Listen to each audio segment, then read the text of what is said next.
बंगाल में 25,000 शिक्षकों को नौकरी से निकाल दिया जाएगा। जी हाँ, ये खबर क्या है, कैसे है, इसको समझते हैं थोड़ा-सा।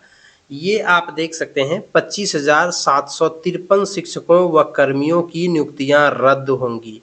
यानी 25,753 जो टीचर हैं, इसके अलावे जो नॉन टीचिंग स्टाफ हैं, उन सबों की नियुक्तियाँ रद्द होगी, उन सबों को नौकरी से निकाल दिया जाएगा।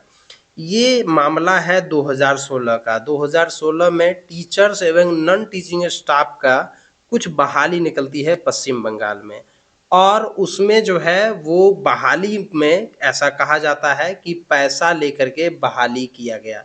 फिर ये मामला पहुंचता है कोर्ट और कलकत्ता हाई कोर्ट से फैसला आता है कि जितने भी लोग हैं, जितने भी टीचर्स हैं जो बहाल हुए हैं, उन सबों की नियुक्तियां रद्द की जाए यानी उनको नौकरी से निकाला जाए।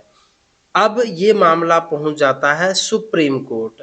हाई कोर्ट के फैसले को चुनौती देते हुए सुप्रीम कोर्ट तक जाती है।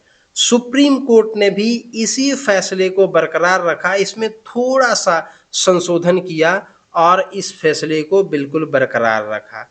25,753 शिक्षक और जो नॉन टीचिंग स्टाफ जो बहाल हुए थे उन सबों की नियुक्तियां रद्द कर दी जाएगी, ये बात सुप्रीम कोर्ट ने भी कही। लेकिन कुछ संशोधन किया गया कि उनके द्वारा जो भी अर्जित वेतन और अन्य जो भत्ता है उसको वापस करने की जरूरत नहीं है। जो पैसा आप उठा चुके हैं सो उठा चुके हैं, उसको वापस करने की जरूरत नहीं है। 2016 से आज 2025 आ गया, लगभग तकरीबन 8 सालों तक उन लोगों ने नौकरी किया। आप सोच सकते हैं, तो उनका वेतन वापस नहीं करना होगा, अन्य जो भत्ते मिले हैं वो वापस नहीं करना होगा।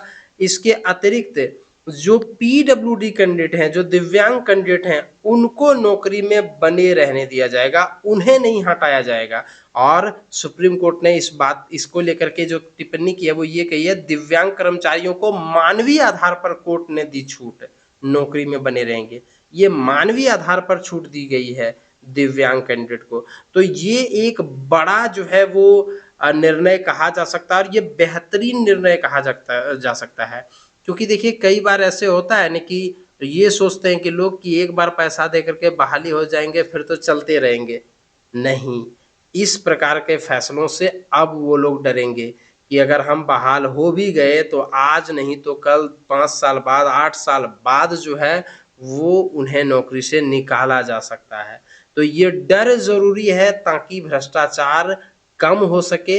इसीलिए ये फैसला स्वागत योग्य है कि पहले हाई कोर्ट ने, कोलकाता हाई कोर्ट ने कहा कि इन लोगों की नियुक्तियां रद्द कर दी जाए और अब सुप्रीम कोर्ट ने भी इसी फैसले को बरकरार रखा। उन्होंने सिर्फ इतना कहा कि वेतन वगैरह को जो है वो वापस ना लिया जाए, भत्ते वापस ना लिया जाए, बाकी नियुक्ति रद्द किया जाए और मानवीय आधार पर पीडब्ल्यूडी कैंडिडेट को नौकरी में बने हुए रहने दिया जाए और बाकी सबकी छुट्टी कर दी जाए।